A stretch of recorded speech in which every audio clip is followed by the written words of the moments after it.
Hello students, तो अब हम लोग स्टार्ट करते हैं डबल फर्टिलाइजेशन। ठीक है, तो डबल फर्टिलाइजेशन में अगर हम लोग फर्टिलाइजेशन टर्म को समझें तो फर्टिलाइजेशन जनरली फ्यूजन्स को इंडिकेट करता है। ठीक है, हमने आपको रिप्रोडक्शन इन ऑर्गेनिज्म वाले चैप्टर में भी बताया था कि फर्टिलाइजेशन हमेशा ही इस बात की गारंटी नहीं देता है कि फ्यूजन किसके बीच में होगा, गैमीट्स के बीच में होगा। अभी आप sexual reproduction in flowering plant में आप देख रहे हो डबल फर्टिलाइजेशन के केस में। इस डबल फर्टिलाइजेशन के केस में आपको 2 बार फर्टिलाइजेशन देखने को मिलेगा। फर्टिलाइजेशन 2 बार फर्टिलाइजेशन कैसे? 2 मेल गैमीट होते हैं, पॉलन ट्यूब ने अपने दोनों मेल गैमीट को डीजनरेटिंग साइनोजिड में क्या कर दिया है, रिलीज कर दिया है। वहां तक की बात हम लोगों ने कर लिया था। ठीक है, तो डीजनरेटिंग साइनोजिड में 2 मेल गैमीट आ गए।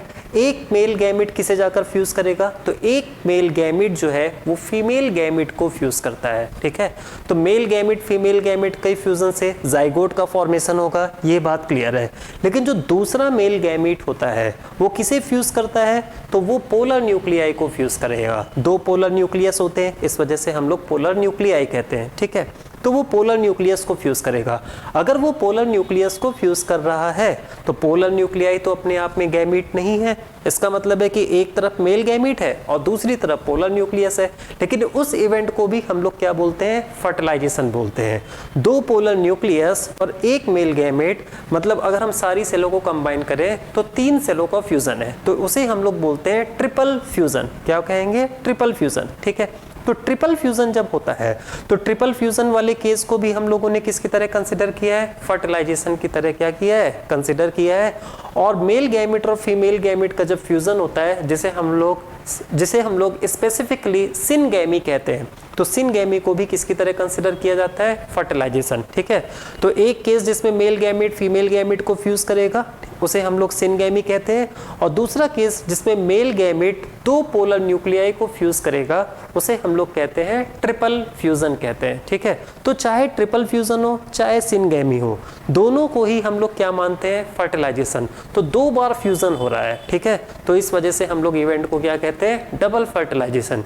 ये जो डबल फर्टिलाइजेशन इवेंट है ये कैरेक्टरिस्टिक होता है एंजियोस्पर्म का। आपको ये इवेंट किस में मिलता है? एंजियोस्पर्म में मिलता है। ठीक है, आपको याद होगा हमने आपको प्रीवियस लेक्चर में बताया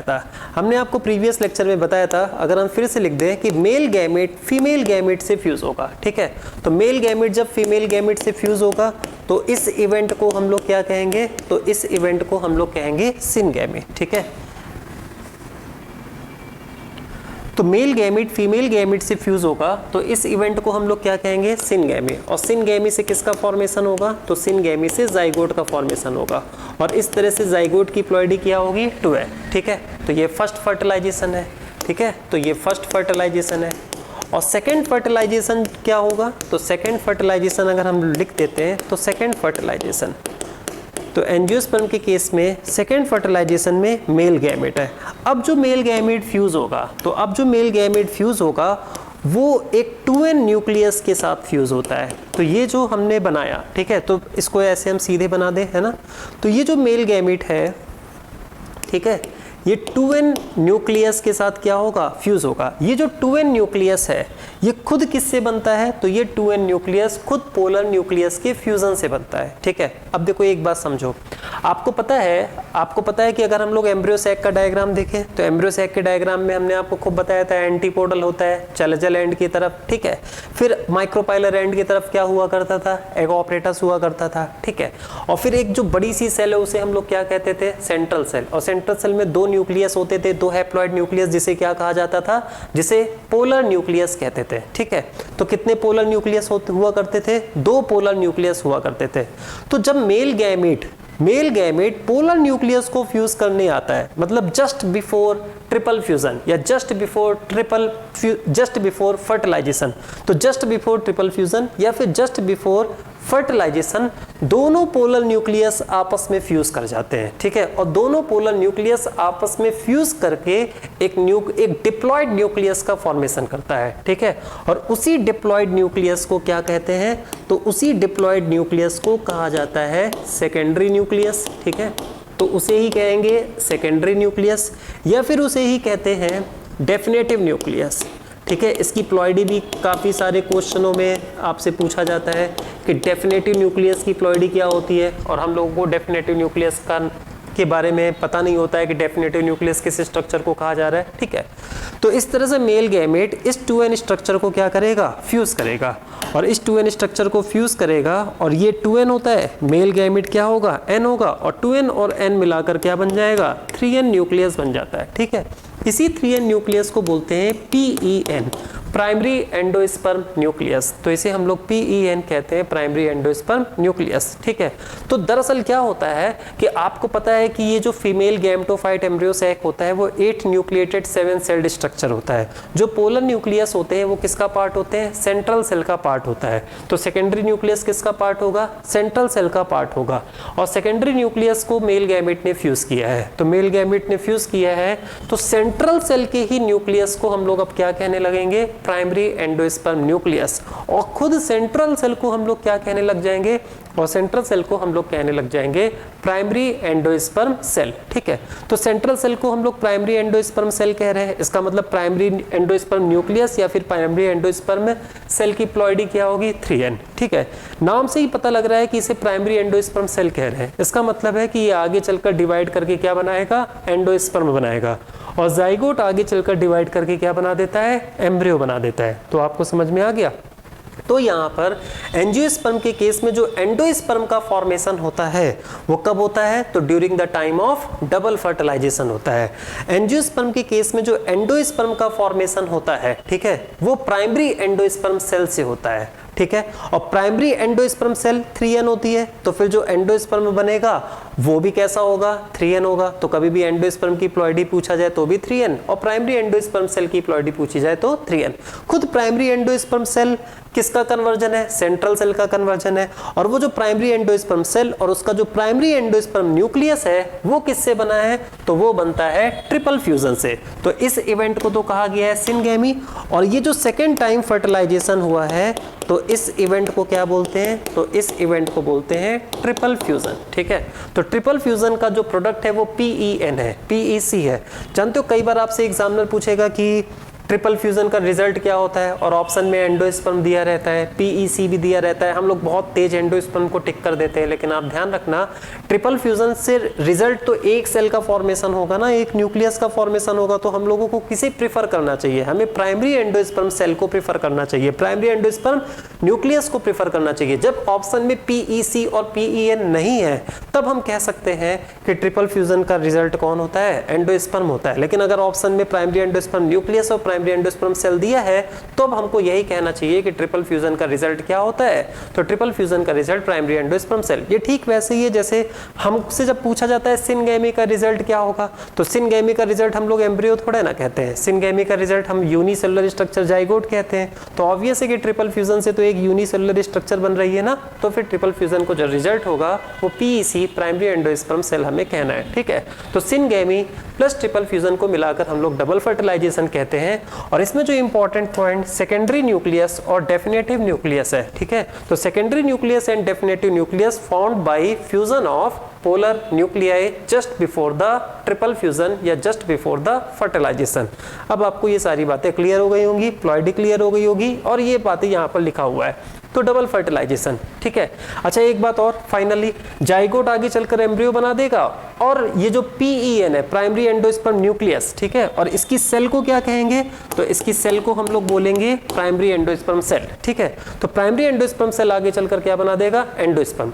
अब क्या होता है एंडोस्पर्म का काम क्या होता है, तो एंडोस्पर्म का काम होता है एम्ब्रियोनिक डेवलपमेंट के टाइम पर एम्ब्रियो को क्या करना, नरिश करना, ठीक है। तो ऑब्वियस है कि जब जाइगोट से एम्ब्रियो बनेगा, ठीक है, तो उसको खाना चाहिए होगा, तो पहले खाना तैयार होगा ताकि एम्ब्रियोनिक डेवलपमेंट प्रॉपर तरीके से हो सके।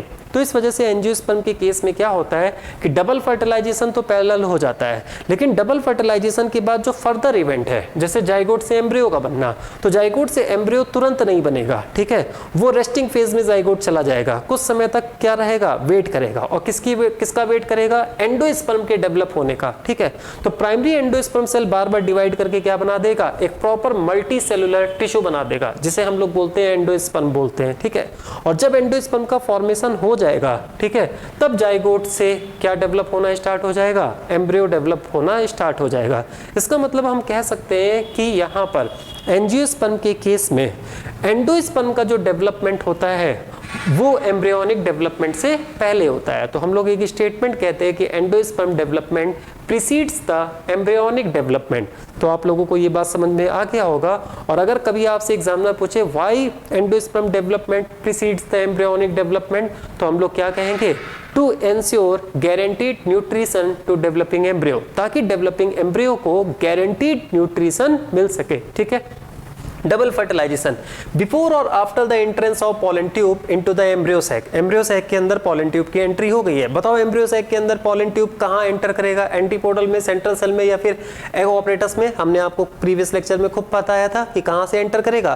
देखो ओव्यूल में तो वो मीजोगेमी, पोरोगेमी, चेलेजोगेमी हो सकती है। ठीक है। ओव्यूल में एंट्री करने के 3 पाथ हो सकते हैं, लेकिन एम्ब्रियो सैक में एंटर करने का सिर्फ एक रास्ता है और वो क्या है, एम्ब्रियो सैक। ठीक है।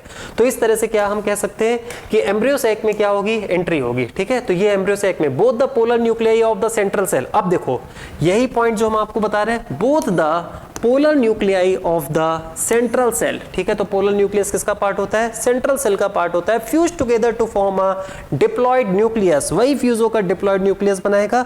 और इसी डिप्लॉयड न्यूक्लियस को हम लोग क्या कहेंगे, सेकेंडरी न्यूक्लियस कहेंगे, या फिर इसे हम लोग क्या कहेंगे, डेफिनेटिव न्यूक्लियस कहेंगे। तो ये बात आप लोगों को समझ आ गई होगी। ठीक है। नेक्स्ट, आउट ऑफ 2 मतलब 2 मेल गैमेट होते हैं। 1 male gamete fertilized with egg cell, एक मेल गैमेट किसे फर्टिलाइज करेगा, एक्स सेल को, and to form a diploid zygote. ये आप समझ गए। This fusion is known as syngamy, इस वाली फ्यूजन को सिनगैमी कहते हैं। अगर कभी आपसे एग्जामिनर पूछे कि fusion between male and female gamete is known as, option में सिनगैमी भी है और फर्टिलाइजेशन भी है, तो हम लोग किसे प्रेफर करेंगे, हम लोग सिनगैमी को प्रेफर करेंगे, क्योंकि एग्जामिनर कह रहा है मेल और फीमेल गैमेट का फ्यूजन। ठीक है। हाँ, अगर ऑप्शन में सिनगैमी नहीं है तो फिर हम लोग किसको प्रेफर करेंगे, फर्टिलाइजेशन। और अगर हमें सिनगैमी और फर्टिलाइजेशन दोनों ही ऑप्शन को सेलेक्ट करने के लिए कोई बोथ करके ऑप्शन दिया है तो हम उसे सेलेक्ट कर लेंगे। ठीक है। तो हमें क्लोज आंसर करना होता है, इस वजह से हमें हमेशा ही चारों ऑप्शन पढ़ने चाहिए। This is true mechanism of fertilization. अब ये जो सिनगैमी वाला प्रोसेस है इसको ट्रू फर्टिलाइजेशन कहते हैं। ठीक है। तो आप इसको क्या कह सकते हो, तो जो सिनगैमी होता है इसे ट्रू फर्टिलाइजेशन कहते हैं। और इसके कुछ और नाम हम लिख देते हैं, इसे कहा जाता है एम्फीमिक्सिस। इसे क्या कह सकते हैं, एम्फीमिक्सिस। तो इसे ट्रू फर्टिलाइजेशन कह सकते हैं, सिनगैमी कह सकते हैं। देखिए 2 टर्म होते हैं, एक एपोमिक्सिस होता है, एक एम्फोमिक्सिस होता है। इसके बारे में हमने रिप्रोडक्शन इन ऑर्गेनिज्म में भी थोड़ी सी आपसे क्या की है, बात की है। ठीक है। अभी हम लोग एपोमिक्सिस इस चैप्टर के एकदम लास्ट में पढ़ेंगे। ठीक है। लेकिन उसके पहले एम्फीमिक्सिस वर्ड को आप समझ जाओ। तो एम्फीमिक्सिस जो होता है वो अपने आप में ट्रू फ्यूजन को इंडिकेट करता है। और ट्रू फ्यूजन का मतलब मेल और फीमेल गैमेट का फ्यूजन होता है। ठीक है। इसे हम लोग जनरेटिव फ्यूजन भी कहते हैं, है ना। तो इसे हम लोग गैमेटिक फ्यूजन, तो सिनगैमी का मतलब गैमेटिक फ्यूजन है, ये तो ठीक है। और साथ ही साथ इसे हम लोग क्या कह सकते हैं, इसे हम लोग जनरेटिव फ्यूजन भी कहते हैं। ठीक है। तो इसे हम लोग जनरेटिव फ्यूजन भी कहते हैं। तो बताओ क्या क्या कह सकते हैं हम लोग, मेल और फीमेल गैमेट की फ्यूजन को सिनगैमी कह सकते हैं, एम्फीमिक्सिस कह सकते हैं, ट्रू फर्टिलाइजेशन कह सकते हैं, गैमेटिक फ्यूजन कह सकते हैं, जनरेटिव फ्यूजन कह सकते हैं। ठीक है। The second male gamete fuses with diploid secondary nucleus. ठीक है। तो वो किसको फ्यूज करता है, डिप्लॉयड सेकेंडरी न्यूक्लियस। और वही diploid secondary nucleus definitive nucleus है, which is formed by fusion of 2 polar nuclei, जो 2 पोलर न्यूक्लियाई के फ्यूजन से बनता है। ठीक है। तो ये बात बहुत अच्छे से क्लियर हो गई होगी। This fusion is known as triple fusion. इस फ्यूजन को हम लोग क्या कहते हैं, तो कौन से फ्यूजन की बात कर रहे हैं, जब मेल गैमेट सेकेंडरी न्यूक्लियस को फ्यूज करता है रिजल्टिंग अ ट्रिप्लॉइड स्ट्रक्चर। ठीक है। 3n स्ट्रक्चर का फॉर्मेशन होता है, उसे हम लोग क्या कहते हैं, उसे हम लोग कहते हैं ट्रिपल फ्यूजन। तो बताओ ट्रिपल फ्यूजन को हम लोग ट्रू फ्यूजन कहना पसंद करेंगे या फिर ट्रिपल फ्यूजन को हम लोग फॉल्स फ्यूजन कहना पसंद करेंगे, तो उसे हम फॉल्स फ्यूजन कहना पसंद करेंगे। वहां पर जनरेटिव सेल गैमेटिक सेलों का फ्यूजन हो रहा था, यहाँ पर वेजिटेटिव सेल, देखो पोलर न्यूक्लियाई एक तरह से वेजिटेटिव सेल में ही कंसिडर किया जाएगा, तो यहाँ पर हम लोग फॉल्स फ्यूजन कह सकते हैं, या फिर हम लोग एक टर्म और दे सकते हैं और यहाँ पर हम लोग इसे वेजिटेटिव फ्यूजन कह सकते हैं। क्या कह सकते हैं, वेजिटेटिव फ्यूजन। ठीक है। और आपको पता है ना पीईसी का फॉर्मेशन होगा, पीईसी का फॉर्मेशन होगा, उससे एंडोस्पर्म का फॉर्मेशन होगा, एंडोस्पर्म न्यूट्रिटिव टिश्यू की तरह वर्क करेगा, इसका मतलब वो वेजिटेटिव फंक्शन ही परफॉर्म करेगा। ठीक है। तो फाइनली हम लोग इसे फॉल्स फ्यूजन, वेजिटेटिव फ्यूजन भी कहते हैं। ठीक है। It is called primary endosperm nucleus. तो जो 3n स्ट्रक्चर का फॉर्मेशन होगा, ये ट्रिपल फ्यूजन के बारे में आप लिख लेना, तो ये जो 3n स्ट्रक्चर का फॉर्मेशन होगा, तो इस 3n स्ट्रक्चर को क्या कहते हैं, तो इसे हम लोग क्या कहेंगे, प्राइमरी एंडोस्पर्म न्यूक्लियस। अभी हमने इन शॉर्ट लिखा है कि प्राइमरी एंडोस्पर्म न्यूक्लियस को हम लोग क्या कह देते हैं, इन शॉर्ट PEN कह देते हैं। ये बात क्लियर हो गई। Fertilization takes place twice at a time in angiosperm is called double fertilization. तो बहुत अच्छे से आपको क्लियर हो गया होगा, फर्टिलाइजेशन 2 बार हुआ है, इस वजह से उसे हम डबल फर्टिलाइजेशन कहते हैं। क्वेश्चन ये है, एक फैक्ट है कि इसकी डिस्कवरी किसने की है, ठीक है। तो इसकी डिस्कवरी नवाशिन ने की है, गिग्नार्ड ने की है। नवाशिन ने इसकी डिस्कवरी लिलियम में किया है और गिग्नार्ड ने इसकी डिस्कवरी फ्रिटिलेरिया में किया है, ठीक है। ज्यादा क्रेडिट किसको गया है, तो ज्यादा मतलब जो पॉपुलर हुए हैं वो नवाशिन हुए हैं, ठीक है। तो नवाशिन ने इसकी डिस्कवरी लिलियम में किया है और गिग्नार्ड ने इसकी डिस्कवरी किसमें किया है, फ्रिटिलेरिया में किया है, ठीक है। तो ज्यादा पॉपुलर कौन हुए हैं, नवाशिन। तो आपसे पूछ सकता है सीधे कि double fertilization discovered by, clear. Double fertilization and triple fusion is specific और यूनिवर्सल कैरेक्टरिस्टिक ऑफ एंजियोस्पर्म। तो एंजियोस्पर्म का कैरेक्टरिस्टिक क्या होता है, डबल फर्टिलाइजेशन। इसका मतलब है कि ये डबल फर्टिलाइजेशन एंजियोस्पर्म का आइडेंटिफाइंग क्या हो जाएगा, फीचर हो जाएगा। ये अभी हमने आपको बताया। There are 5 nuclei. अब आपसे एक एग्जामिनर ये क्वेश्चन पूछेगा कि डबल फर्टिलाइजेशन में कितने न्यूक्लियस इन्वॉल्व है। तो डबल फर्टिलाइजेशन में आपको सिन गैमेट ट्रिपल फ्यूजन दोनों को कंसिडर करना है।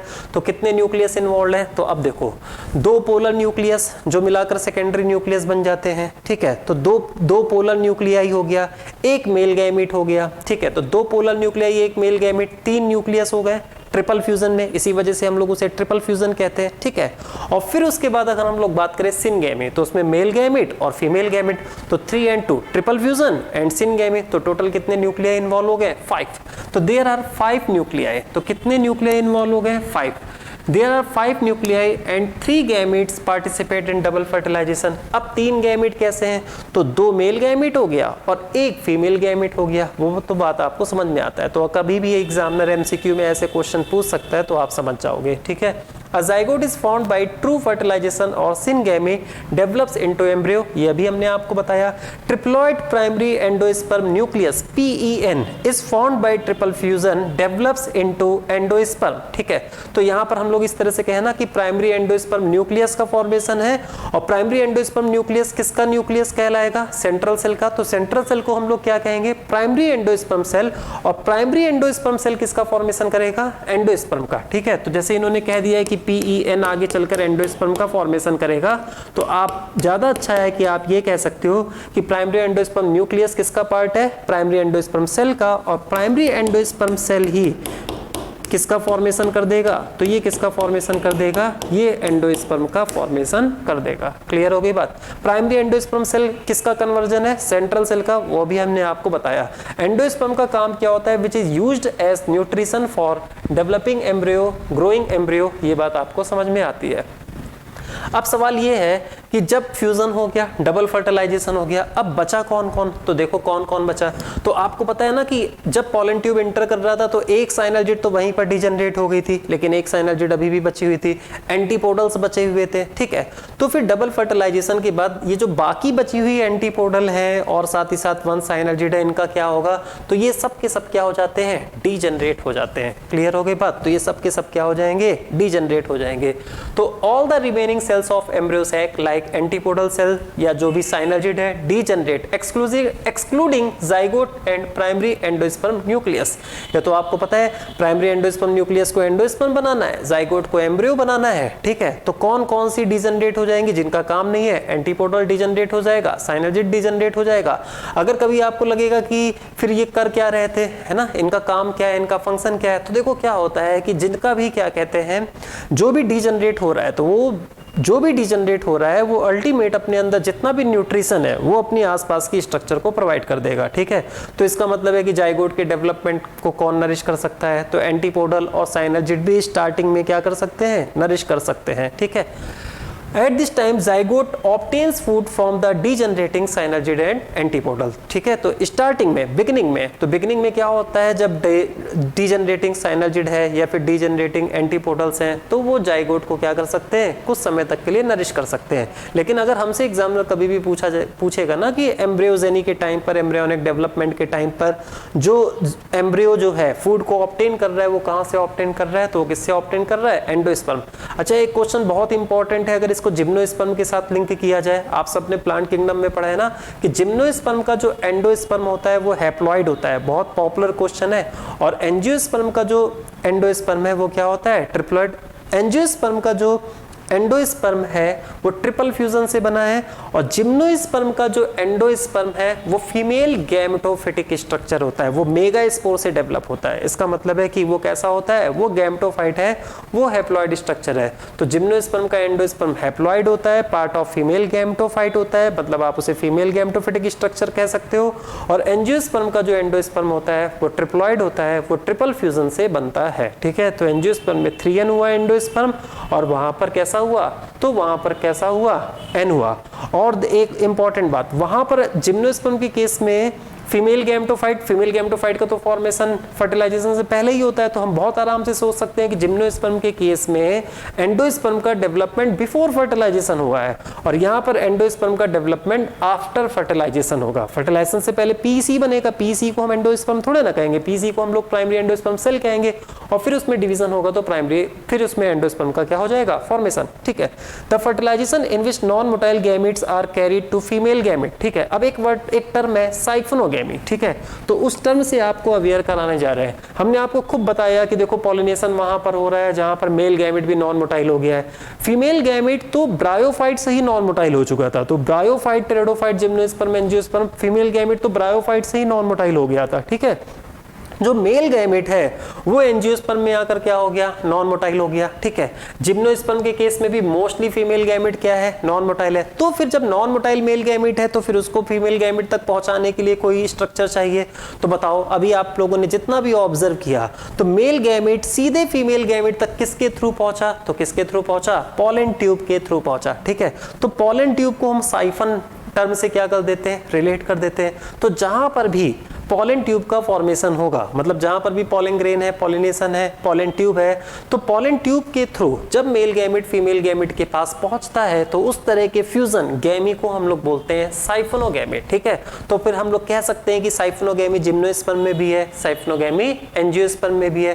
लेकिन जिम्नोस्पर्म में जानते हो एक बहुत अच्छा क्वेश्चन है, कहते हैं आर्किगोनिएट साइफोनोगैमी। ठीक है, तो आर्किगोनिएट साइफोनोगैमी जिम्नोस्पर्म में क्यों कहते हैं, क्योंकि जिम्नोस्पर्म में फीमेल गैमेट जिस स्ट्रक्चर के पास होता है उस स्ट्रक्चर को हम लोग क्या कहते हैं, तो उस स्ट्रक्चर को हम लोग कहते हैं आर्किगोनियम कहते हैं। जबकि यहाँ पर फीमेल गैमेट जिस स्ट्रक्चर के पास है उस स्ट्रक्चर को हम लोग क्या कहते हैं, एम्ब्रियो सैक कहते हैं। ठीक है, तो यहाँ पर एम्ब्रियो सैक है और साइफोनोगैमी है, और वहां पर आर्किगोनियम है और साइफोनोगैमी है। तो कभी अगर आर्किगोनिएट साइफोनोगैमी का है तो फिर आप सोचना जहां आर्किगोनियम भी है और पॉलन ट्यूब भी है तो फिर आप आंसर क्या करना, जिम्नोस्पर्म करना। क्लियर होगी बात। और अगर सिर्फ साइफोनोगैमी आपसे पूछे तो सिर्फ साइफोनोगैमी के केस में आप जिम्नोस्पर्म भी कर सकते हो और एंजियोस्पर्म भी। कभी कभी क्या होता है, कभी कभी एक से ज्यादा पॉलन ट्यूब एंटर कर जाते हैं एम्ब्रियो सैक के अंदर और वो सब के सब क्या हो जाएंगे, फट जाएंगे। तो एक से ज्यादा अगर पॉलन ट्यूब एम्ब्रियो सैक के अंदर एंटर कर गए, ठीक है, और उन्होंने फिर एक से ज्यादा अगर पॉलन ट्यूब एंटर करेंगे तो इसका मतलब है कि बहुत सारे मेल गैमेट रिलीज हो जाएंगे, दो से ज्यादा मेल गैमेट रिलीज हो जाएंगे।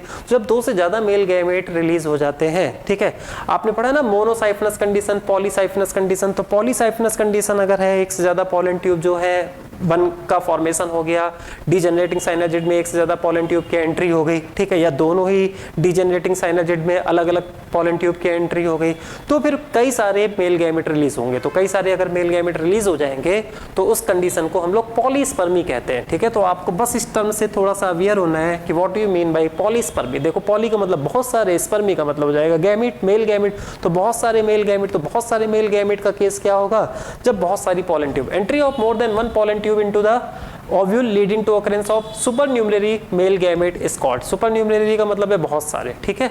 सिग्निफिकेंस ऑफ एंडोस्पर्म, अगर हम लोग एंडोस्पर्म की सिग्निफिकेंस की बात करें तो एंडोस्पर्म की क्या सिग्निफिकेंस है, तो देखो एक सिग्निफिकेंस तो आप बहुत अच्छे से जो समझ ही चुके हो, nutrition to developing embryo, developing embryo को क्या करना, नरिश करना, तभी एंडोस्पर्म का फॉर्मेशन हुआ है और इसी वजह से एंडोस्पर्म का फॉर्मेशन एम्ब्रियोनिक डेवलपमेंट के पहले होता है। एक दूसरा केस होता है सीडलिंग, सीडलिंग के टाइम में सीड जर्मिनेट करता है, ठीक है। तो देखो एक बात हम आपको दो टर्म से अवेयर करा रहे हैं, आप कंफ्यूज मत होना। एक टर्म है एम्ब्रियोजेनी और एक टर्म है सीडलिंग। एम्ब्रियोजेनी के केस में एम्ब्रियोनिक डेवलपमेंट होता है, ठीक है, जाइगोट से एम्ब्रियो का फॉर्मेशन होता है। और सीडलिंग का मतलब ये होता है सीड जब जर्मिनेट करता है और नया प्लांट बनता है। तो एम्ब्रियोजेनी एक अलग टर्म है, सीडलिंग एक अलग टर्म है। आपको पता है एम्ब्रियोनिक डेवलपमेंट में भी किसकी जरूरत होती है, फूड की, न्यूट्रिशन की जरूरत होती है। और जब सीडलिंग होती है, सीड जर्मिनेट करता है, नए प्लांटलेट का फॉर्मेशन होता है, तब भी किसकी जरूरत होती है, तब भी न्यूट्रिशन की जरूरत होती है, ठीक है। तो जब सीडलिंग होती है ना, तो उस केस में कॉटिलेडन एक स्ट्रक्चर है, हमें अभी हम आपको आगे बताएंगे, मार्फोलॉजी में भी आप पढ़ चुके हो, ठीक है। तो सीडलिंग के टाइम पर एम्ब्रियो के पास एक स्ट्रक्चर होती है कॉटिलेडन। तो सीडलिंग के टाइम पर सीड जर्मिनेशन को नरिश कौन करता है, कॉटिलेडन करता है, जिसको एम्ब्रियोनिक लीफ कहते हैं, ठीक है। और आपको पता है जाइगोट से जब एम्ब्रियो का फॉर्मेशन होता है, एम्ब्रियोनिक डेवलपमेंट होता है, तो उस समय उसे नरिश कौन करता है, तो उस समय उसको नरिश करता है एंडोस्पर्म, ठीक है। तो एंडोस्पर्म समझ गए ना, एंडोस्पर्म कब न्यूट्रिशन प्रोवाइड करता है और कॉटिलेडन कब न्यूट्रिशन प्रोवाइड करता है, क्लियर, ठीक है। लेकिन एक कैटेगरी होती है सीड की, ये भी आप प्लांट मॉर्फोलॉजी में पढ़ चुके हो, जिसे हम लोग कहते हैं एल्बुमिनस सीड या फिर जिसे हम लोग कहते हैं एंडोस्पर्मस सीड। तो एल्बुमिनस सीड और एंडोस्पर्मस सीड का क्या मतलब होता है, एल्बुमिनस सीड और एंडोस्पर्मस सीड का मतलब ये होता है कि एम्ब्रियोनिक डेवलपमेंट प्रॉपर हो चुका है, ठीक है, और उसके बाद भी एंडोस्पर्म में पूरी तरह से कंज्यूम ना हो पाए। इसका मतलब है कि जब सीड मैच्योर हो जाए, मतलब उसके अंदर मौजूद एम्ब्रियोनिक डेवलपमेंट कंप्लीट हो जाए और उसके बाद भी एंडोस्पर्म बचा रह जाए, तो ऐसे सीड को एंडोस्पर्मस सीड कहते हैं या फिर एल्बुमिनस सीड कहते हैं। मोस्टली जो मोनोकॉट्स होते हैं ना, वो एंडोस्पर्मस होते हैं, एल्बुमिनस सीड होते हैं। अब सोचो एम्ब्रियो मैच्योर हो गया है, उसके बाद भी एंडोस्पर्म बचा हुआ है, तो इसका मतलब वो बचा हुआ एंडोस्पर्म सीडलिंग के टाइम पर क्या कर सकता है, सीडलिंग को क्या कर सकता है, नरिश कर सकता है, ठीक है। तो सीडलिंग को भी नरिश कर सकता है कौन, एंडोस्पर्म। वैसे एंडोस्पर्म का काम सीडलिंग को नरिश करना नहीं है, एंडोस्पर्म का जो प्राइमरी फंक्शन है वो एम्ब्रियोनिक डेवलपमेंट को नरिश करना है, ठीक है। लेकिन सीडलिंग सीड जर्मिनेशन के टाइम पर अगर सीड एंडोस्पर्मस मतलब एल्बुमिनस है, तो उस केस में एंडोस्पर्म सीडलिंग को भी क्या करेगा, नरिश करेगा। तो हमने लिखा है इन एल्बुमिनस सीड मतलब endosperms seed help in seedling, seed germination में भी ये क्या करेगा, मदद करेगा, ठीक है। आप लोगों ने कोकोनट देखा है, ठीक है। तो कोकोनट जो होता है, तो कोकोनट का आप लोगों ने जो कोकोनट वाटर, ठीक है, तो कोकोनट जो वाटर होता है वो एक्चुअल में क्या होता है, वो एंडोस्पर्म है। अभी हम आपको आगे चलकर पढ़ाएंगे कि कोकोनट वाटर किस टाइप का एंडोस्पर्म होता है। तो जो कोकोनट का वाटर होता है वो अपने आप में क्या है, एंडोस्पर्म होता है। और उसके एंडोस्पर्म में अगर हम लोग देखें तो कई सारे हार्मोन्स होते हैं, ऑक्सिन होता है, जिब्रेलिन होता है, साइटोकाइनिन होता है, ठीक है। तो ऑक्सिन, जिब्रेलिन, साइटोकाइनिन। अगर आपको 11th में प्लांट ग्रोथ एंड डेवलपमेंट वाला चैप्टर याद आ रहा हो, स्कूग एंड मिलर याद आ रहे हो, उन्होंने कैलस बनाया था, ठीक है, और उसके लिए उन्होंने कोकोनट के एक्सट्रैक्ट का इस्तेमाल किया था ऑक्सिन के साथ। अगर आपको ऐसी लाइन याद आ रही हो, ठीक है, कोकोनट मिल्क के एक्सट्रैक्ट का यूज किया गया था। तो कोकोनट मिल्क के एक्सट्रैक्ट का यूज अगर उन्होंने किया था तो इसका मतलब है कि वो सोर्स ऑफ साइटोकाइनिन के लिए इस्तेमाल कर रहे थे। तो 11 से ही प्लांट ग्रोथ एंड डेवलपमेंट वाले चैप्टर से हम इस पॉइंट को रिलेट कर सकते हैं कि जो कोकोनट का मिल्क होता है उसके पास क्या होंगे, उसके पास हार्मोन्स होंगे। और कौन से हार्मोन हो सकते हैं, सारे सेल डिवीजन को प्रमोट करने वाले हार्मोन। ऑक्सिन हो सकता है, जिब्रेलिक एसिड हो सकता है, और क्या हो सकता है, साइटोकाइनिन होता है, ठीक है। आप लोगों ने प्लांट ग्रोथ एंड डेवलपमेंट में ही एक साइटोकाइनिन पढ़ा है, जियाटिन, ठीक है। तो जियाटिन में जिया क्यों आया है, जियामेज, जियामेज का मतलब होता है कॉर्न मेज। तो जियाटिन खुद एक तरह का साइटोकाइनिन है और वो किससे ऑब्टेन्ड होता है, मेज से ऑब्टेन्ड होता है। और मेज के भी किस पार्ट से ऑब्टेन्ड होता है, तो एंडोस्पर्म से ऑब्टेन्ड होता है। तो जियाटिन है important cytokinin obtained from endosperm of मेज, ठीक है। तो हम लोगों को ये समझ में आ गया कि एंडोस्पर्म जो होते हैं वो खुद क्या हो सकते हैं, सोर्स ऑफ हार्मोन हो सकते हैं, ठीक है। नेक्स्ट फिर हम लोग देखते हैं पोस्ट फर्टिलाइजेशन स्ट्रक्चर एंड ठीक है, post fertilization structure and events, तो आफ्टर फर्टिलाइजेशन जो स्ट्रक्चर्स बनती है और कौन कौन से इवेंट्स होते हैं। ठीक है, पढ़ने से पहले हम खुद से सोचेंगे, हम लोग खुद से सोचें, खुद से एनालाइज करें कि फर्टिलाइजेशन के बाद क्या क्या होगा। तो कॉमन सेंस, फर्टिलाइजेशन के बाद क्या कौन कौन सी स्ट्रक्चर का फॉर्मेशन होगा, कौन कौन सी इवेंट का फॉर्मेशन होगा, तो बिना इसको देखे हम खुद से सोचेंगे। फर्टिलाइजेशन मतलब एंजियोस्पर्म में डबल फर्टिलाइजेशन। डबल फर्टिलाइजेशन का रिजल्ट क्या है, तो डबल फर्टिलाइजेशन का रिजल्ट है जाइगोट। डबल फर्टिलाइजेशन का रिजल्ट है प्राइमरी एंडोस्पर्म सेल। अब देखो फिर से कंफ्यूज मत होना, आप ये मत सोचना कि फर्टिलाइजेशन के टाइम पे एम्ब्रियो बना, आप ये भी मत सोचना कि फर्टिलाइजेशन से प्राइमरी एंडोस्पर्म टिश्यू का फॉर्मेशन हुआ, बिल्कुल नहीं। फर्टिलाइजेशन के टाइम पर दो स्ट्रक्चर का फॉर्मेशन हुआ है, एक जाइगोट और दूसरा primary endosperm cell. Zygote unicellular diploid structure और primary endosperm cell unicellular triploid structure. Clear होगी बात, ठीक है। अब क्या होगा, अब देखो क्या होगा, तो अब फर्टिलाइजेशन के बाद क्या होगा, तो फर्टिलाइजेशन के बाद जाइगोट से एम्ब्रियो बनेगा और जाइगोट से एम्ब्रियो के बनने को हम लोग बोलेंगे एम्ब्रियोजेनी। क्या बोलेंगे, एम्ब्रियोजेनी। तो एकदम लास्ट इवेंट में हम लोग पहुंच गए, ठीक है। तो जाइगोट से एम्ब्रियो बनेगा तो एम्ब्रियोजेनी है, ठीक है। प्राइमरी एंडोस्पर्म सेल से किसका फॉर्मेशन होगा, एंडोस्पर्म का फॉर्मेशन होगा। तो इसका मतलब आफ्टर फर्टिलाइजेशन एम्ब्रियोनिक डेवलपमेंट होगा, एंडोस्पर्म का डेवलपमेंट होगा। पहले किसका डेवलपमेंट होगा, एंडोस्पर्म डेवलपमेंट और फिर एम्ब्रियोनिक डेवलपमेंट। ये बात समझ गए, ठीक है। और जैसे ही एम्ब्रियो का फॉर्मेशन हो जाएगा तो ओव्यूल एंटोगमेंटेड मेगास्पोरेंजियम, ओव्यूल किस में कन्वर्ट हो जाएगा, सीड में कन्वर्ट हो जाएगा। इसका मतलब किस स्ट्रक्चर का फॉर्मेशन हो जाएगा, सीड का फॉर्मेशन हो जाएगा। और जो ओवरी है वो किस में कन्वर्ट हो जाएगी, तो वो राइपेंड होकर किस में कन्वर्ट हो जाएगी, फ्रूट में कन्वर्ट हो जाएगी, ठीक है। तो ये सारे इवेंट हम लोगों ने खुद से सोचे। एंडोस्पर्म का डेवलपमेंट हो जाएगा सबसे पहले, फिर एम्ब्रियोनिक डेवलपमेंट होगा उसके बाद, और जब प्रॉपर एम्ब्रियो बन जाएगा तो ओव्यूल किस में मैच्योर हो जाएगा, सीड में। ओव्यूल को ही हम लोग सीड कहने लगेंगे। और फिर उसके बाद ओवरी, ठीक है, पैरेलली उसी समय ओवरी धीरे धीरे किस में राइप, मतलब ये जब तीनों इवेंट चल रहे होते हैं तो उसी समय ओवरी राइपेंड होकर किस में कन्वर्ट होने लगती है, फ्रूट में कन्वर्ट होने लग जाती है, ठीक है। सबसे पहले हम लोग देखते हैं एंडोस्पर्म, ठीक है। तो अब हम लोग प्रॉपर देखते हैं कि एंडोस्पर्म जो होता है वो कैसे डेवलप होता है। अभी तो आपने सिर्फ डबल फर्टिलाइजेशन में ट्रिपल फ्यूजन से प्राइमरी एंडोस्पर्म सेल कैसे बना ये आपने देखा।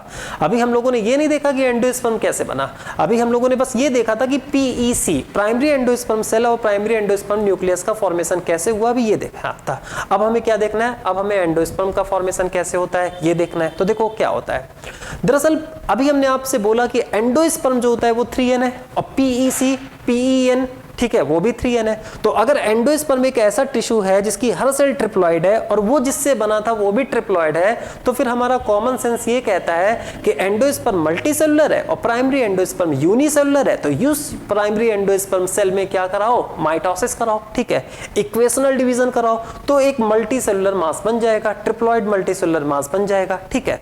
अगर हम लोग जाइगोट से एम्ब्रियो के केस में देखें तो जाइगोट एक डिप्लॉइड स्ट्रक्चर है, एम्ब्रियो भी अपने आप में डिप्लॉइड मल्टीसेलुलर है, जाइगोट यूनिसेलुलर है। तो फिर यूनिसेलुलर को मल्टीसेलुलर में कन्वर्ट करना है और प्लॉइडी को क्या रखना है, मेंटेन करना है। तो ऑब्वियस है कि जाइगोट से जब एम्ब्रियो बनेगा तब भी माइटोसिस, इक्वेशनल डिवीजन, और जब प्राइमरी एंडोस्पर्म सेल से एंडोस्पर्म बनेगा तब भी न्यूक्लियस में कैसा डिवीजन होगा, इक्वेशनल डिवीजन होगा, माइटोसिस होगा। क्लियर हो गई बात। तो एंडोस्पर्म का डेवलपमेंट कैसे होता है, ये बेसिक कॉन्सेप्ट हमारे दिमाग में चला गया, ठीक है। First of all endosperm develops from the primary endosperm nucleus. तो एंडोस्पर्म किससे डेवलप हो जाएगा, आप प्राइमरी एंडोस्पर्म न्यूक्लियस भी कहा करो, प्राइमरी एंडोस्पर्म सेल भी कहा करो, after the fertilization which stored food material. ये तो वही बात है, आपको आता है। It's utilized by the embryo. Endosperm की सिग्निफिकेंस तो अभी ही हमने आपको लिख दी, इन्होंने यहाँ पर लिख रखा है। It's utilized by the embryo during the early development then after at the time of seed germination. It's utilized by the embryo, पहली सिग्निफिकेंस कौन है, क्या है कि एम्ब्रियोनिक डेवलपमेंट के टाइम पर एम्ब्रियो एंडोस्पर्म से फूड को क्या करेगा, यूटिलाइज करेगा during the early development, then after at the time of seed germination. तो यहाँ पर दो बातें हैं, एक तो यूटिलाइज करेगा एम्ब्रियो ड्यूरिंग, यहां पर लिखा है ड्यूरिंग डेवलपमेंट, ठीक है। तो एम्ब्रियो यूटिलाइज करेगा ड्यूरिंग डेवलपमेंट। इसका मतलब है कि एंडोस्पर्म कब मदद कर रहा है, कब नरिश कर रहा है, तो हम सीधे कह सकते हैं कि एम्ब्रियोजेनी के टाइम पर वो क्या कर रहा है, मदद कर रहा है, ठीक है। और फिर दूसरी बात, then after at the time of seed germination. तो at the time of seed germination, और सीड जर्मिनेशन वाले इवेंट को हम क्या कहेंगे, तो अभी हमने आपको बताया सीडलिंग, लेकिन सीडलिंग के केस में एंडोस्पर्म तभी मदद करेगा, ठीक है, जब सीड कैसा होगा, तो जब सीड कैसा होगा, एंडोस्पर्मस। तो अगर हम यहाँ पर लिख सकते हैं इफ सीड, अगर सीड कैसा है, एंडोस्पर्मस है, ठीक है। लेकिन कभी अगर ऑप्शन में हमें दोनों ऑप्शन सेलेक्ट करने को कहा जाए तो हम दोनों ऑप्शन सेलेक्ट कर सकते हैं, ठीक है। तो एंडोस्पर्म की दो सिग्निफिकेंस हो गई, एक एम्ब्रियोजेनी के टाइम पर और दूसरा किस टाइम पर, सीडलिंग के टाइम पर। ये बात तो अभी हमने आपको लिखवाया ही था, ठीक है। Next, food is present in the form of starch. तो कहते हैं एंडोस्पर्म में फूड किस फॉर्म में मौजूद होता है, स्टार्च के फॉर्म में, ठीक है। एक पॉइंट आप लोग और लिख लेना, ठीक है, कभी कभी प्रोटीनियस लेयर भी मौजूद है। आप लोगों ने 11th में क्या कहते हैं, मोनोकॉट सीड, मोनोकॉट फ्रूट का डायग्राम देखा होगा, ठीक है। और उस डायग्राम में आपने एलुरोन लेयर देखी थी, और एलुरोन लेयर कैसी हुआ करती थी, प्रोटीनियस हुआ करती थी, और वो एंडोस्पर्म की ही लेयर होती है। तो food is present in the form of starch, तो मेनली फूड तो स्टार्च के फॉर्म में प्रेजेंट होता है, लेकिन समटाइम्स, तो हम ये लिख देते हैं कि समटाइम्स, ठीक है, समटाइम्स क्या होगा, प्रोटीन भी मौजूद होता है, प्रोटीन भी मौजूद है। और अगर आपको ध्यान रखना है तो कहाँ पर मौजूद है, एलुरोन लेयर, है ना, आपने मार्फोलॉजी में पढ़ा होगा एलुरोन लेयर, आपने जब मोनोकॉट सीड का डायग्राम देखा होगा। वैसे उस डायग्राम के बारे में हम आपको डिटेल में अभी आगे बताएंगे, लेकिन फिर भी अगर कुछ लोगों को ध्यान दिलाना है तो आपने देखा था ना, इस तरह से होता है, और ये देखो ये एक लेयर आती थी, ठीक है, तो इसी लेयर को हम लोग वहाँ पर क्या बोलते थे, एलुरोन लेयर, ठीक है। तो इस तरह की आपने स्ट्रक्चर देखी थी, है ना। तो ये तो अपने आप में प्लिम्यूल, रेडिकल, कोलियोप्टाइल, कोलियोराइजा, और ये आपने देखा था एंडोस्पर्म, और ये जो एंडोस्पर्म की लेयर है, ठीक है, तो ये जो एंडोस्पर्म की लेयर है, तो ये जो एंडोस्पर्म की लेयर है ये प्रोटीनियस है, ठीक है। और इसी प्रोटीनियस लेयर को क्या, कौन सी लेयर कहते हैं, एलुरोन लेयर, और एलुरोन लेयर प्रोटीनियस होती है, ठीक है। ये हम लोग अभी कहाँ पढ़ेंगे और डिटेल में हम लोग इसके बारे में देखेंगे अभी नेक्स्ट, जब हम आपको सीड पढ़ा रहे होंगे। तो समझ गए ना कि मेनली स्टार्च के फॉर्म में स्टोर होता है और कभी कभी प्रोटीनियस लेयर भी मौजूद हो सकती है, ठीक है। अब हम लोग एंडोस्पर्म के टाइप्स देखने जा रहे हैं। तो जब एंडोस्पर्म का डेवलपमेंट होता है तो ये तो हमारे समझ में आ गया कि इक्वेशनल डिवीजन होगा, मतलब माइटोसिस होगा, ठीक है।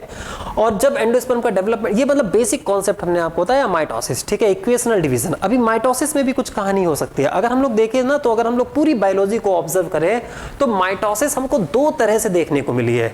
कई बार क्या होता है कि माइटोसिस में क्या होता है, अगर हम माइटोसिस को देखें तो कैरियोकाइनेसिस होता है और साइटोकाइनेसिस होता है, न्यूक्लियर डिवीजन होता है, देन साइटोप्लाज्मिक डिवीजन होता है। तो कई बार हमने माइटोसिस को देखा है, एक कंप्लीट माइटोसिस मतलब karyokinesis immediately followed by cytokinesis, ठीक है।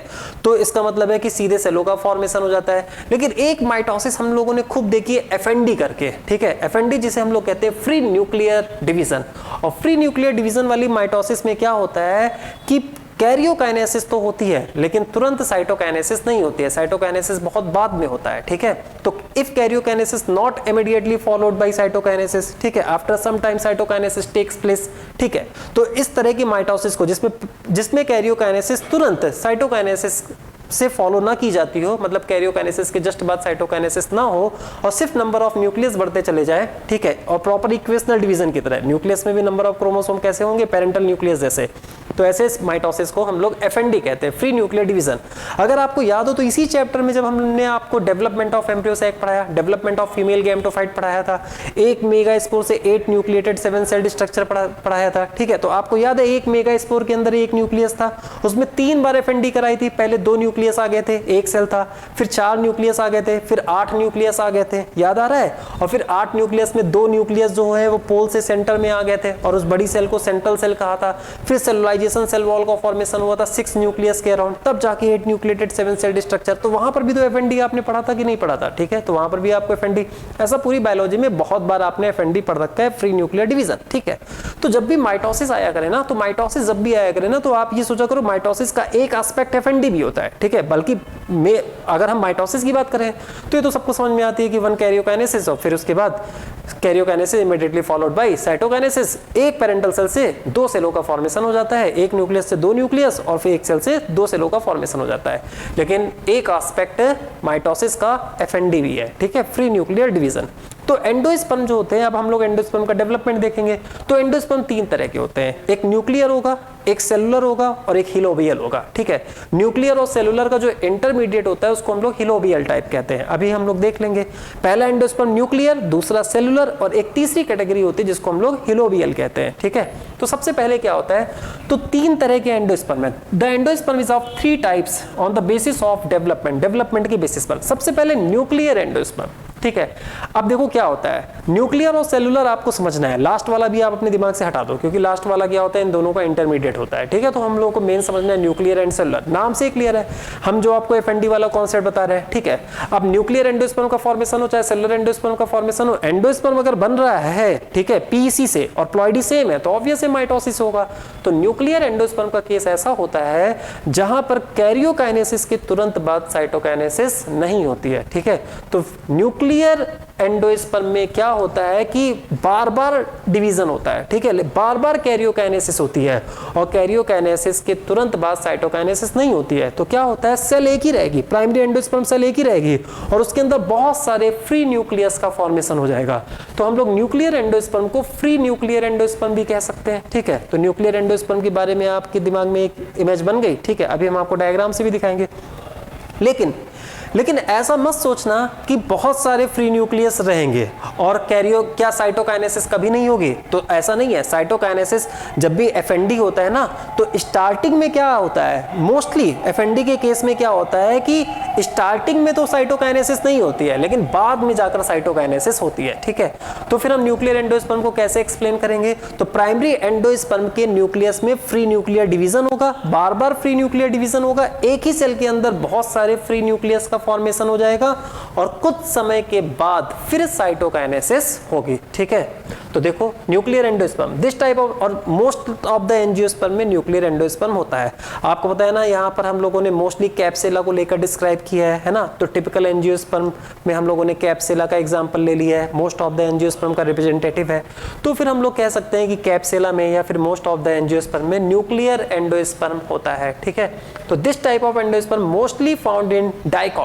तो डाइकॉट का कौन सा ग्रुप होता है, पॉलीपेटैली। तो डाइकॉट का जो ग्रुप होता है पॉलीपेटैली, तो पॉलीपेटैली में ये मौजूद होता है।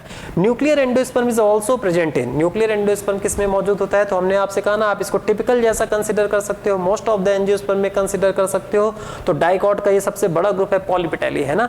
तो पॉलीपेटैली में होता है और ये ऑब्वियस है कि अगर पॉलीपेटैली में भी है तो किस में है, कैप्सुला में है, ठीक है।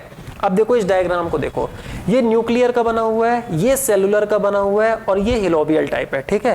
तो ये पहला टाइप कौन सा बना हुआ है, न्यूक्लियर, ये दूसरा टाइप कौन सा बना हुआ है, सेलुलर, और तीसरा टाइप कौन सा बना हुआ है, हिलोबियल। तो आप समझो इसको। न्यूक्लियर के केस में क्या है, सबसे पहले ये देखो, ये वाली स्ट्रक्चर क्या है, तो देखो आपको पता है, आप सबसे पहले इसमें फोकस करो माइक्रोपाइलर एंड, ठीक है। तो ये जितनी भी स्ट्रक्चर बनी है ये माइक्रोपाइलर एंड है और ये कौन सा एंड है, चैलेंजर एंड। अगर आप थोड़ा सा कॉमन सेंस लगाओ तो आप देखो ये 3 देख रहे हो, ये 3 क्या है, ये 3 एंटीपोडल सेल्स है, ठीक है। ये क्या है, ये प्राइमरी एंडोस्पर्म न्यूक्लियस है। तो ये वाली जो स्ट्रक्चर है तो यही प्राइमरी एंडोस्पर्म न्यूक्लियस है और ये जो लार्ज सेंट्रल सेल दिख रही है ना, इसी को हम लोग क्या कह सकते हैं, इसी लार्ज सेंट्रल सेल को हम लोग कह सकते हैं पीईसी, प्राइमरी एंडोस्पर्म सेल, ठीक है। फिर ये क्या है, तो ये देखो एम फॉर माइक्रोपाइलर है, यहाँ पर ही जाइगोट का फॉर्मेशन है और एम्ब्रियो का फॉर्मेशन यहीं पर होगा, एम्ब्रियोनिक डेवलपमेंट यहीं होगा, ठीक है। तो जैसे ही थोड़ा बहुत अमाउंट पे एंडोस्पर्म का फॉर्मेशन हो जाएगा तो एम्ब्रियोनिक डेवलपमेंट भी क्या हो जाता है, स्टार्ट हो जाता है, ठीक है। अब देखो ये प्राइमरी एंडोस्पर्म न्यूक्लियस है, इसने डिवाइड करना स्टार्ट किया। अब देखो इसने डिवाइड किया और कई सारे न्यूक्लियस बना लिए, ठीक है। तो आप देखो सेल अभी भी एक है। अच्छा ये वाली स्ट्रक्चर समझना, ये जाइगोट से एम्ब्रियो बन रहा है, ठीक है। तो ये जाइगोट है और जब एंडोस्पर्म का फॉर्मेशन हो जाएगा तो धीरे धीरे एम्ब्रियोनिक डेवलपमेंट स्टार्ट हो जाएगा। तो ये वाली स्ट्रक्चर तो एम्ब्रियो है, ठीक है। तो यहाँ पर आपको एम्ब्रियो को फोकस नहीं करना है और आपको पता है ना, ये जो जाइगोट एम्ब्रियो है माइक्रोपाइलर एंड पे होगा, तो कॉमन सेंस वाली बात हो गई कि ये माइक्रोपाइलर एंड है और ये एम्ब्रियो है। इस पर हम अभी इस एम्ब्रियो को हमें देखना भी नहीं है, हमें एंडोस्पर्म को देखना है। तो ये जो प्राइमरी एंडोस्पर्म न्यूक्लियस है ना, इसमें एफएनडी होगा, फ्री न्यूक्लियर डिवीजन होगा। देखो नंबर ऑफ न्यूक्लियस बढ़ गया लेकिन नंबर ऑफ सेल का फॉर्मेशन नहीं हुआ, ठीक है। और एक लार्ज क्या कहते हैं, वैक्यूल का फॉर्मेशन, एक सेंट्रल वैक्यूल का फॉर्मेशन हो जाता है और ये सेंट्रल वैक्यूल ये न्यूक्लियस को क्या देते हैं, धक्का देते हैं ताकि वो किधर की तरफ शिफ्ट हो जाए, पेरिफेरी की तरफ, ठीक है। और फिर कुछ समय के बाद आफ्टर सम टाइम, ठीक है, after some time cytokinesis takes place. तो पहले तो साइटोकाइनेसिस नहीं हुई, पहले कई बार एफएनडी होगा और फिर उसके बाद after some time cytokinesis takes place. और जब साइटोकाइनेसिस हो जाएगी तो ये जितने भी न्यूक्लियस है सबके अराउंड सेलुलाइजेशन हो जाएगा, सेल वॉल का फॉर्मेशन हो जाएगा और ये देखो क्या बन गए, तो ये अपने आप में कई सारी सेल्स का ग्रुप बन गया, मतलब एंडोस्पर्म का फॉर्मेशन हो गया। और जब साइटोकाइनेसिस हो जाती है तो फिर इसका मतलब ये जो क्या कहते हैं सेंट्रल वैक्यूल है ये क्या हो जाती है, डीजनरेट हो जाती है। ठीक है, तो आपको सेंट्रल वैक्यूल वाला पॉइंट तो इंपॉर्टेंट नहीं है, आप बस इसमें केवल 2 पॉइंट ध्यान रखो कि पहले देखो क्या हुई है, एफएनडी। ठीक है, तो स्टार्टिंग में एफएनडी होती है और फिर बाद में जाकर क्या होती है, साइटोकाइनेसिस।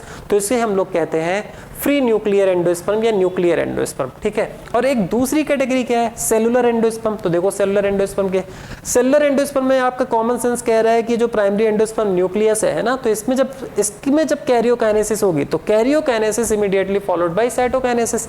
अब देखो कैरियोकाइनेसिस से 2 न्यूक्लियस बन गए और इस सेंट्रल सेल में साइटोकाइनेसिस भी हो गया, इक्वल साइटोकाइनेसिस है, 2 बराबर की सेलों का फॉर्मेशन हो गया। तो एम्ब्रियो इसको तो हटा दो, है ना। तो इस तरह से देखो कैरियोकाइनेसिस भी हुई, साइटोकाइनेसिस भी हुई। अब देखो बार बार कैरियोकाइनेसिस साइटोकाइनेसिस कैरियोकाइनेसिस साइटोकाइनेसिस, मतलब प्रॉपर माइटोसिस होगी। तो प्रॉपर माइटोसिस होगी तो नंबर ऑफ सेल बढ़ती चली जाएंगी पैरेलल। ठीक है, तो नंबर ऑफ न्यूक्लियस और नंबर ऑफ सेल दोनों ही पैरेलल बढ़ते चले जाएंगे। तो इस टाइप के एंडोस्पर्म को हम लोग क्या कहते हैं, सेलुलर एंडोस्पर्म कहते हैं। क्लियर। और लास्ट है हिलोबियल टाइप। इसको हिलोबियल इस वजह से कहते हैं कि मोनोकॉट का एक ऑर्डर होता है हिलोबायल्स, तो हिलोबायल्स में हिलोबियल टाइप का एंडोस्पर्म क्या होता है, मौजूद होता है। ठीक है, ये इंटरमीडिएट होता है, ये सेलुलर और न्यूक्लियर का क्या होता है, इंटरमीडिएट होता है। मतलब इस तरह के एंडोस्पर्म को देखते हैं ना तो ऐसा लगता है कि इन दोनों का इंटरमीडिएट है। देखो कैसे, इस तरह के एंडोस्पर्म के डेवलपमेंट में क्या होता है कि ये जो प्राइमरी एंडोस्पर्म न्यूक्लियस है, ठीक है, इसमें डिवीजन हुआ तो ये देखो 2 न्यूक्लियस बन गए, ये एंटीपोडल क्या हो चुकी है, डीजनरेट। इसको देखो यहाँ से एंटीपोडल नहीं दिखाई गई है तो आप सोचो इस डायग्राम में एंटीपोडल नहीं है, डीजनरेट। और ये प्राइमरी एंडोस्पर्म न्यूक्लियस क्या कर गया, डिवाइड कर गया, और ये प्राइमरी एंडोस्पर्म न्यूक्लियस डिवाइड कर गया, 2 न्यूक्लियस का फॉर्मेशन हो गया। लेकिन यहाँ पर फिर साइटोकाइनेसिस भी हो गई, मतलब karyokinesis immediately followed by cytokinesis, मतलब किसके जैसा, सेलुलर टाइप जैसा। बस फर्क क्या है कि इसमें जो साइटोकाइनेसिस हुई है तो उसकी साइटोकाइनेसिस के बाद 2 इक्वल साइज की सेलों का फॉर्मेशन नहीं हुआ है, अनइक्वल साइज की सेलों का फॉर्मेशन हुआ है। एक लार्ज सेल बनी है, एक स्मॉल सेल बनी है। बताओ लार्ज सेल किधर की तरफ बनी है, ये ऊपर माइक्रोपाइलर एंड है, एम्ब्रियो वाला साइड, तो लार्ज सेल किधर की तरफ बनी है, माइक्रोपाइलर की तरफ, और स्मॉलर सेल किधर की तरफ बन गई है, चलेजल एंड की तरफ। ठीक है, तो यहां पर karyokinesis immediately followed by cytokinesis. लेकिन साइटोकाइनेसिस इक्वल है कि अनइक्वल है, अनइक्वल है। एक लार्ज सेल बनेगी और एक स्मॉल सेल का फॉर्मेशन। तो यहां तक तो देखने से ऐसा लग रहा है कि ये कैसा है, यहां तक देखने पे ऐसा लग रहा है कि ये सेलुलर टाइप है। ठीक है, लेकिन इसके बाद क्या होगा कि ये जो लार्ज सेल है इसका न्यूक्लियस अब एफएनडी करता है, और ये जो स्मॉल सेल है इसका भी न्यूक्लियस क्या करता है, एफएनडी करता है, फ्री न्यूक्लियर डिवीजन। तो अब देखो इसमें फ्री न्यूक्लियर डिवीजन हो रहा है। तो अब अगर इसमें हम लोग देखते हैं तो ऐसा लगता है ये तो न्यूक्लियर टाइप का एंडोस्पर्म है, क्योंकि अब इसके आगे ये एफएनडी हो रहा है, तो अब ये न्यूक्लियर जैसे लगने लगता है। यहां तक हमें सेलुलर जैसा लगा, अब हमें क्या लगने लगा, न्यूक्लियर जैसा लगने लगा। ठीक है, और एफएनडी के केस में तो आपको पता है कि पहले तो एफएनडी होता है और फिर बाद में क्या हो जाएगा, साइटोकाइनेसिस हो जाएगी, तो बाद में साइटोकाइनेसिस हो गई। मतलब इस तरह के हिलोबियल टाइप के अगर हम लोग एंडोस्पर्म के डेवलपमेंट को देखें तो स्टार्टिंग में हमें क्या नजर आया, स्टार्टिंग में हमें सेलुलर नजर आया, और बाद में हमें कैसा नजर आया, बाद में हमें फ्री न्यूक्लियर टाइप का नजर आया। समझ गए। तो इस वजह से हम लोग हिलोबियल टाइप को क्या बोलते हैं, हम लोग हिलोबियल टाइप को बोलते हैं intermediate of nuclear and cellular type. आप लोगों को समझ में आ गया होगा। ठीक है, तो अब देख लेते हैं हम लोग जितनी बातें की हैं, ये न्यूक्लियर एंडोस्पर्म की बात चल रही है। ठीक है, तो न्यूक्लियर एंडोस्पर्म में क्या है, such type of endosperm developed by free nuclear division of nucleus of primary endosperm nucleus. तो प्राइमरी एंडोस्पर्म न्यूक्लियस के फ्री न्यूक्लियर डिवीजन से फॉर्मेशन होता है। Thus a multinucleated endosperm is formed later on। जो हम आपसे बार बार कह रहे हैं ना कि ये मत सोचना कि इसमें साइटोकाइनेसिस नहीं होती। हाँ, एक केस होता है जैसे मिलेस्टोमा, तो मिलेस्टोमा का केस क्या होता है कि वहां पर एफएनडी हो जाती है, फ्री न्यूक्लियर डिवीजन हो जाता है, साइटोकाइनेसिस नहीं होती है। ठीक है, कभी नहीं होती है। ठीक है, तो वो तो एक अलग बात है। लेकिन जब हम लोग एक्सप्लेन करेंगे ना फ्री न्यूक्लियर एंडोस्पर्म को, तो हम लोग ऐसे ही कहेंगे कि फ्री न्यूक्लियर डिवीजन और later on cytokinesis takes place so that multi cellular endosperm is formed. तो बाद में जब साइटोकाइनेसिस हो जाएगी तो सेल का फॉर्मेशन हो जाएगा और मल्टीसेलुलर एंडोस्पर्म का फॉर्मेशन हो जाएगा। ठीक है, तो ये बात हम लोग समझ गए। This type of endosperm is the most common in angiosperm, अभी हमने आपको बताया। द मिल्की फ्लूइड, अब जैसे कोकोनट अगर हम लोग देखें तो अभी हमने आपको बताया ना कोकोनट में दो चीजें हैं। कोकोनट जब हम लोग देखते हैं ना तो उसका व्हाइट पार्ट भी है और इसका ड्रिंकिंग पार्ट भी है। तो उसका जो कोकोनट मिल्क है, ड्रिंकिंग पार्ट है, जो ग्रीन कोकोनट में हमें ऑब्जर्व होता है ना, वो फ्री न्यूक्लियर एंडोस्पर्म है। और उसका जो व्हाइट वाला पार्ट होता है, तो कोकोनट का जो व्हाइट पार्ट होता है उसे हम सेलुलर एंडोस्पर्म कहते हैं, वो सेलुलर एंडोस्पर्म होता है। और जो उसका ड्रिंकिंग पार्ट है जिसको हम लोग कोकोनट मिल्क कहते हैं, वो फ्री न्यूक्लियर एंडोस्पर्म का क्या होता है, एग्जांपल होता है। ठीक है, तो the milky fluid is found in green coconut. Green coconut क्यों लिखा है, क्योंकि आपको अर्लियर स्टेज में ही आपको ये फ्री न्यूक्लियर एंडोस्पर्म मिलेगा। तो the milky fluid is found in green coconut is example of nuclear endosperm which is called liquid syncytium. तो उसे हम लोग लिक्विड सिंसिसियम कह सकते हैं। अच्छा, हम लिक्विड सिंसिसियम क्यों कह सकते हैं, क्योंकि सिंसिसियम का मतलब ही होता है मल्टी न्यूक्लिएटेड कंडीशन, तो हम लोग इजीली लिक्विड सिंसिसियम कह सकते हैं। अभी हमने आपसे कहा एक केस है मेलास्टोमा। मेलास्टोमा के केस में cytokinesis never takes place so that it's always remain nuclear endosperm. तो मेलास्टोमा के केस में न्यूक्लियर एंडोस्पर्म ही रहता है। ये बात आपको समझ आ गई होगी। ठीक है, फिर हम लोग बात करें सेलुलर एंडोस्पर्म, समझ गए। सेलुलर एंडोस्पर्म में karyokinesis immediately followed by cytokinesis. This type of endosperm found in gamopetalae, तो वो तो पॉलीपेटेली में था, तो अब ये गैमेटोपेटेली में है। During the development each division of primary endosperm nucleus is followed by cytokinesis. खूब बताया, हर कैरियोकाइनेसिस के बाद तुरंत साइटोकाइनेसिस होगी। ठीक है, so that endosperm remain cellular from the beginning. देखो कितना अच्छा पॉइंट है ना। तो remain cellular from the beginning, तो फ्रॉम द बिगिनिंग स्टार्टिंग से सेलुलर कौन है, तो स्टार्टिंग से सेल का फॉर्मेशन जिसमें है। और फ्री न्यूक्लियर के केस में बाद में जाकर वो क्या होता है, तो फ्री न्यूक्लियर के केस में बाद में जाकर वो सेलुलर होता है। ठीक है, अब हिलोबियल, तो हिलोबियल वाला डायग्राम आपको याद आ रहा है ना। पहले क्या हुआ था, तो पहला डिवीजन जो था प्रॉपर कैरियोकाइनेसिस साइटोकाइनेसिस के साथ था, अनइक्वल डिवीजन था। एक लार्ज सेल थी, एक स्मॉल सेल थी। लार्ज माइक्रोपाइलर की तरफ था, स्मॉल जो था वो चैलेजल की तरफ था, याद है। फिर उसके बाद क्या हुआ था, दोनों लार्जर और स्मॉलर में एफएनडी हुआ था। ठीक है, तो वो आपको ध्यान है। तो इसका मतलब है कि वो पहले दिखने में कैसा लगा, फर्स्ट डिवीजन में वो सेलुलर जैसा लगा, फर्दर डिवीजन में वो एफएनडी जैसा लगा। तो इस वजह से हम लोग intermediate of nuclear and cellular कहते हैं। मोनोकॉट का एक ग्रुप होता है हिलोबायल्स, और हिलोबायल्स में मौजूद होने की वजह से हम लोगों ने इस एंडोस्पर्म को क्या कहा, helobial endosperm. During the development of this type of endosperm first division of primary endosperm nucleus is followed by unequal cytokinesis. आपने देख लिया है that two unequal size cells are formed, cell towards the micropyle. Micropyle वाली जो cell थी वो अपने आप में क्या थी, लार्ज थी। Now free nuclear division takes place in each cell, ये भी आपने देखा, results it becomes multi nucleated. ठीक है, इवेंचुअली बाद में cytokinesis takes place later on so that it change into cellular endosperm. Ultimate result तो सेलुलर एंडोस्पर्म ही होता है, ये तो आपको पता है एफएनडी में भी। This type of endosperm is found in order helobiales of monocot. ठीक है, इस वजह से हम लोग इसको हिलोबियल एंडोस्पर्म कहते हैं। इट मे बी कंसिडर्ड या it's considered as intermediate type of endosperm. और इसे हम लोग किसका इंटरमीडिएट समझते हैं, तो इसे हम लोग सेलुलर और फ्री न्यूक्लियर का क्या समझते हैं, इंटरमीडिएट समझते हैं। ठीक है, तो इस तरह से एंडोस्पर्म का डेवलपमेंट भी क्या होता है, कंप्लीट होता है। ठीक है, तो पोस्ट फर्टिलाइजेशन इवेंट में आप लोगों ने एंडोस्पर्म का डेवलपमेंट क्या कर लिया, कंप्लीट कर लिया। अब अगर हम लोग जल्दी से स्टार्टिंग से सारी स्लाइड्स की बात कर ले जाते हैं। ठीक है, तो सबसे पहले हम लोग बात करें, हम लोगों ने कहां से स्टार्ट किया, डबल फर्टिलाइजेशन। ठीक है, तो रिवाइज करो, डबल फर्टिलाइजेशन यूनिक इवेंट होता है किसमें, एंजियोस्पर्म के केस में। एंजियोस्पर्म का कैरेक्टरिस्टिक होता है, डबल फ्यूजन का रिजल्ट कौन होता है, जाइगोट होता है और PEN और उसकी सेल PEC। ठीक है, तो जाइगोट होता है और प्राइमरी एंडोस्पर्म सेल होता है। वो एक अलग बात है, पोस्ट फर्टिलाइजेशन जब इवेंट चलेगा तब जाइगोट से एम्ब्रियो और PEC प्राइमरी एंडोस्पर्म सेल या प्राइमरी एंडोस्पर्म न्यूक्लियस से किसका फॉर्मेशन होगा, एंडोस्पर्म का फॉर्मेशन होगा।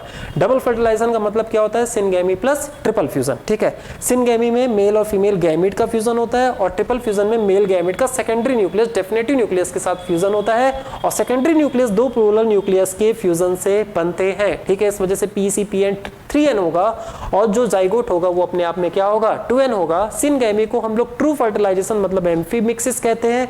जनरेटिव सेल मतलब गैमेटिक सेल्स का फ्यूजन होता है, इस वजह से हम लोग गैमेटिक फ्यूजन कहते हैं। सेकेंडरी न्यूक्लियस डेफिनेटिव न्यूक्लियस का हमको मतलब समझ में आता है। ट्रिपल फ्यूजन को हम लोग फॉल्स फ्यूजन कह देते हैं, वेजिटेटिव कह देते हैं, उसका रिजल्ट PEC होता है। और क्या होता है, फर्टिलाइजेशन इस तरह से दो बार होने की वजह से डबल फर्टिलाइजेशन कहते हैं। डिस्कवरी में नवाशिन का नाम याद रखना है, गिग्नार्ड का नाम याद रखना है। नवाशिन ने लिलियम में किया था, गिग्नार्ड ने फ्रिटिलेरिया में किया था। ठीक है, डबल फर्टिलाइजेशन कैरेक्टरिस्टिक एंजियोस्पर्म का 5 न्यूक्लिया इन्वॉल्व है, 2 गैमीट इन्वॉल्व है, ये बात आपको पता है।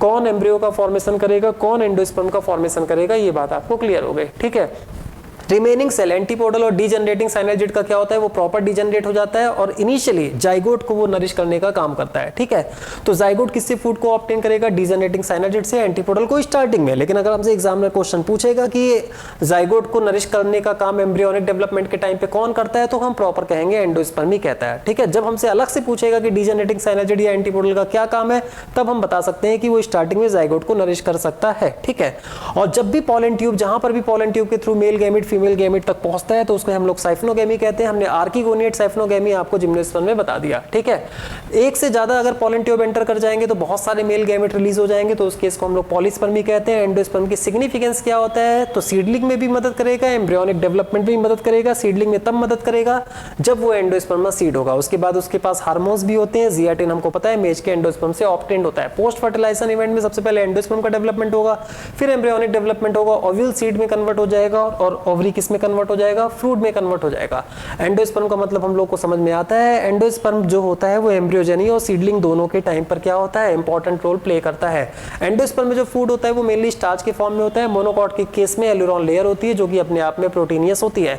डेवलपमेंट के बेसिस पर तीन टाइप का एंडोस्पर्म होता है, न्यूक्लियर होता है, सेलुलर होता है, हिलोबियल होता है। न्यूक्लियर जो होता है वो टिपिकल है, इसका मतलब मोस्ट ऑफ द एंजियोस्पर्म में कैप्सुला में होगा, और डाइकॉट के किस ग्रुप में होगा, पॉलीपेटेली में होगा। ठीक है, ये वाला एंडोस्पर्म का डेवलपमेंट आप देख रहे हो जहां पर एफएनडी है, और एफएनडी में बाद में साइटोकाइनेसिस होती है। ठीक है, तो ये न्यूक्लियर हो गया, और इसमें फ्रॉम द बिगिनिंग साइटोकाइनेसिस हो रही होती है, तो इसको हम लोग सेलुलर कहते हैं। इसमें पहला साइटोकाइनेसिस, पहला जो डिवीजन है उसमें साइटोकाइनेसिस तो इमीडिएट हुआ है, लेकिन फर्दर जो अनइक्वल डिवीजन के बाद सेलों का फॉर्मेशन हुआ है उसमें एफएनडी हुआ है, तो ये इंटरमीडिएट एफएनडी और सेलुलर का कंसीडर किया जाता है। इसको हम लोग हिलोबियल टाइप का एंडोस्पर्म कहते हैं। ठीक है, और इस तरह से हम लोगों को ये समझ में आ गया पीएन क्या होता है, पीईसी का। हाँ ठीक है, ये जो इन्होंने कहा है कि जो फ्री न्यूक्लियस का फॉर्मेशन है वो किसके डिवीजन से हुआ है, तो पीईएन प्राइमरी एंडोस्पर्म न्यूक्लियस के डिवीजन से हुआ है। ठीक है, ये लेटर ऑन साइटोकाइनेसिस तो हमने आपको खूब बताया कि फ्री न्यूक्लियर एंडोस्पर्म में या न्यूक्लियर एंडोस्पर्म में बाद में साइटोकाइनेसिस तो है। जब तक साइटोकाइनेसिस नहीं है तब तक उस मास को हम लोग क्या कह सकते हैं, मल्टी न्यूक्लिएटेड कह सकते हैं, सिनसीसियम कंडीशन कह सकते हैं।